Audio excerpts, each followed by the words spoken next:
you just cut some, you you you you cut your dough into parts. Cut it into parts so that you can work easily with it. You just cut them into parts, and this is one part I've already cut out, and you start to roll them. You start to roll them out.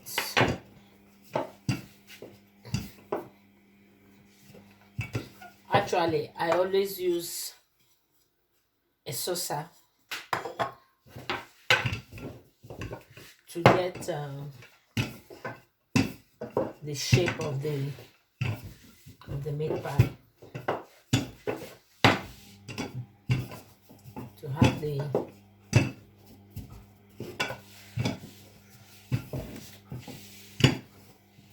I'm sharing this table with my son, so I cannot be able to drag it out to get like two, so I'll be making one.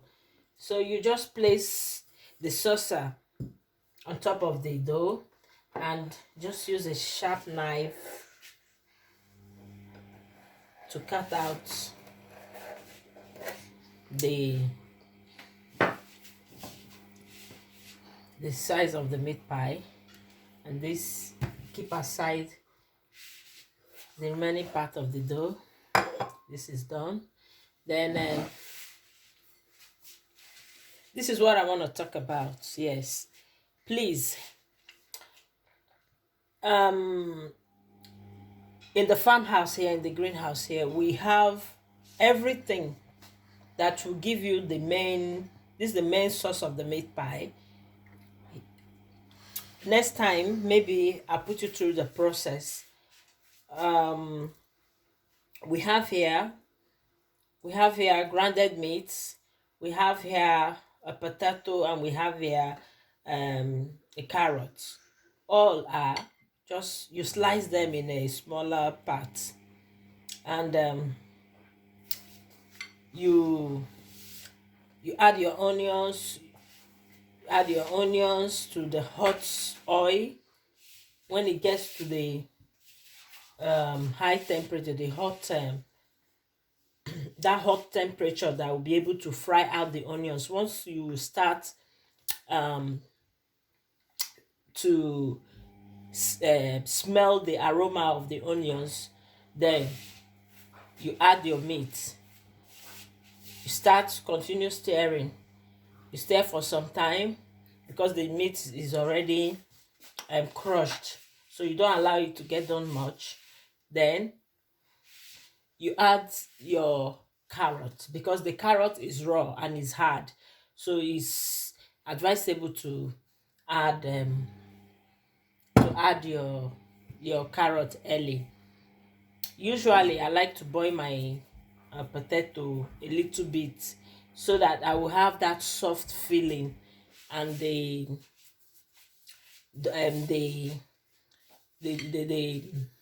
liquid will be a little bit thick before I add to my frying meat and carrots, because I don't add flour to have it mixed like this, mashed. No, it's the potato I use. I don't add flour to this. I only use flour for the dough.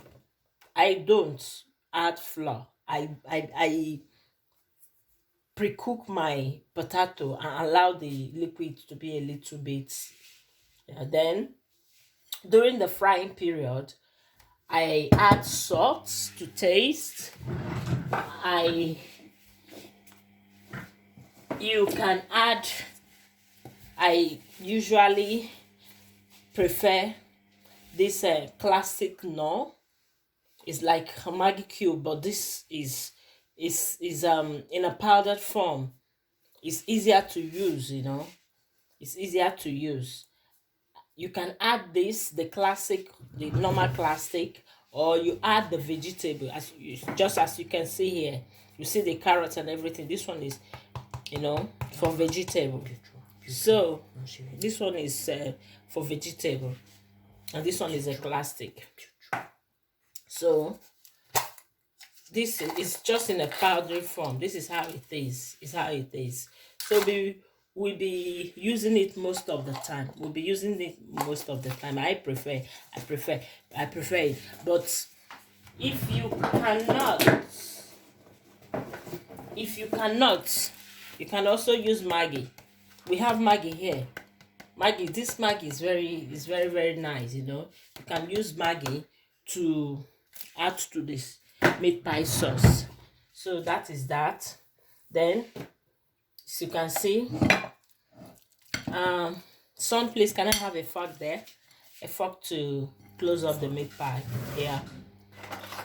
You just take a tablespoon, not more than a tablespoon of the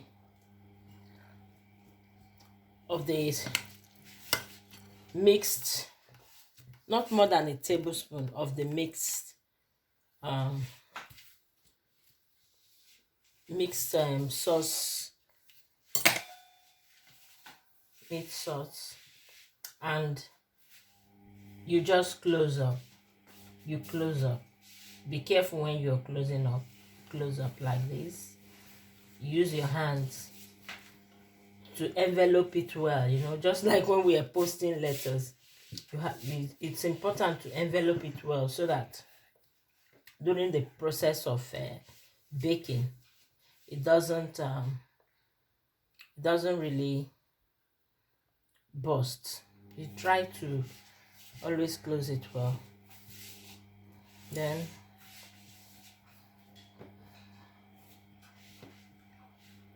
try to envelope it well. Then you use a fork, to lock it up, sealing. I always call it sealing. You just seal it up like this, to just give us that Nigeria. You don't, it's a homemade snacks. You don't bother too much of how the shape is, you can, but it's always more beautiful to make them in one regular shape. I don't want to cut this off. It's a little bit longer, but it's okay. So this one now is very okay. It's ready. So can I have, here's my baking pan. I've already lined it down with an aluminum sheet to make it easy for the meat pie not to stick.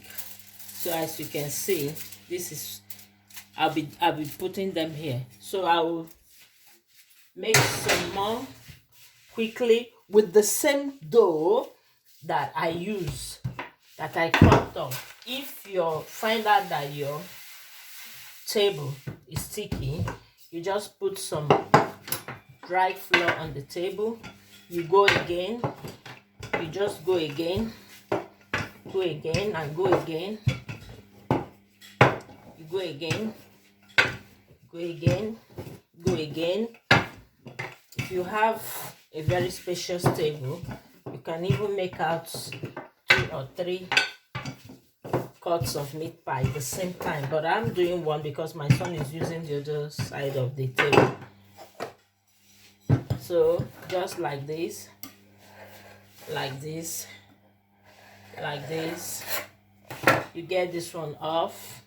It doesn't take your time. You just take a full teaspoon of the meat pie, the mixed vegetable, and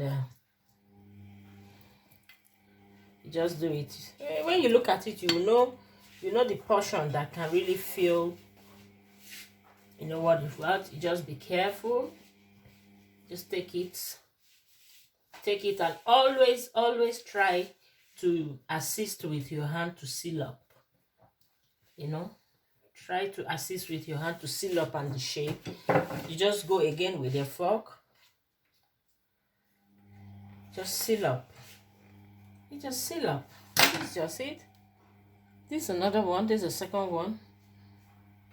This one is second one. I think you can go back to your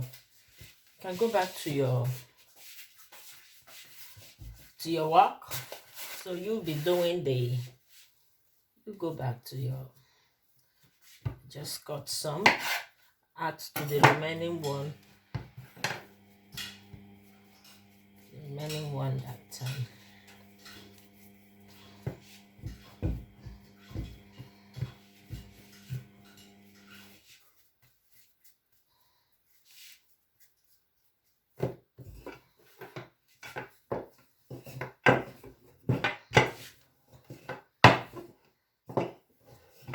Just like this. And it's just go like this in less than 1 minute. Less than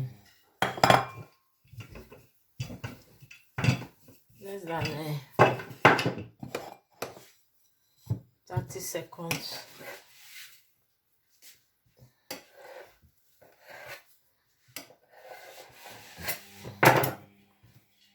See, you've gotten what you want.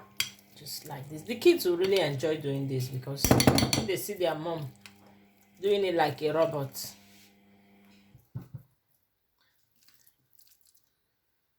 You know, kids are very curious. They will also want to help you in the kitchen to do it. So you just, this is another one. This is another one. You seal up. You seal up. You seal up. Another thing, maybe when you're preparing for a party for a friend, you just turn it to see if it's well sealed. If you find out that it's not well sealed, you just use your hand to still make sure that it's well closed. You know, just use your hand to make it. This is another one. You just go round, just like that. See, my son is still working on his egg roll. Working on his egg roll. So after this now, to utilize the heat in the oven and the heat in the fire, the stove itself, I will place my hot oil on the fire and add more firewood so we can get adequate heat for the frying of the donuts. Then, because I'm using a wood spoon, wood stove, I have to make sure I cook my meat pie just moderately, not too much heat. Even if it takes me 1.5 hours to 2 hours, I don't mind. I like baking my meat pie with a moderate temperature. This is just it.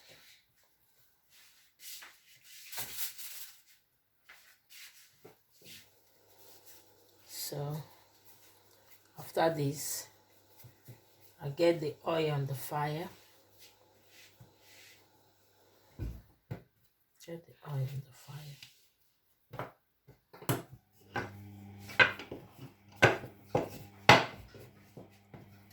Add some dough.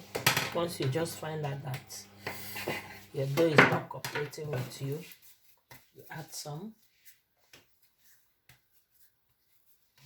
dough.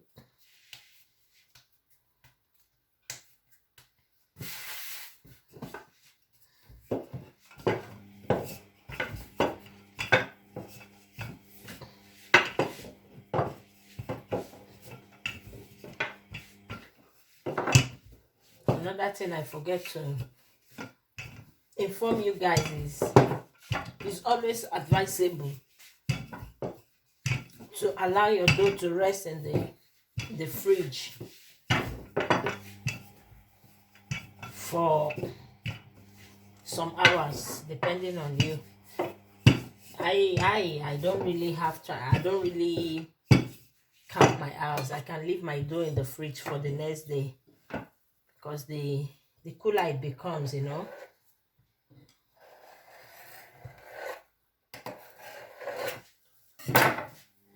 The cooler it becomes, the more better the taste and the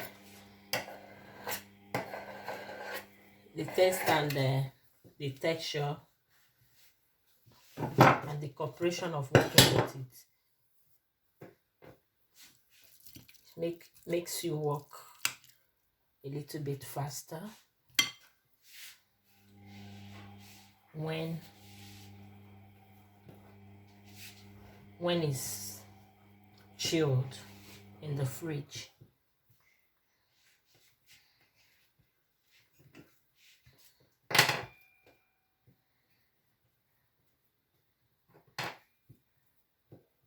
So just seal up, seal up, seal up,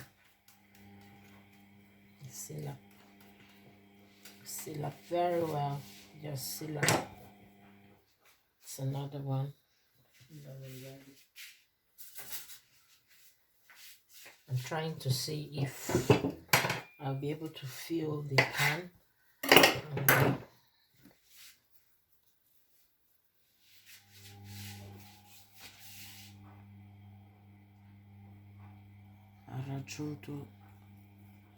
mi sa che ha raggiunto. È fumato? È fumato, vero? Non lo so. Meglio che mi fermo qua. Ma fermo qua del tutto o fermare qua per il momento? O Per torniamo vedere. domani? No, aspetta. Dove devi andare adesso? Non lo so, non so cosa è successo.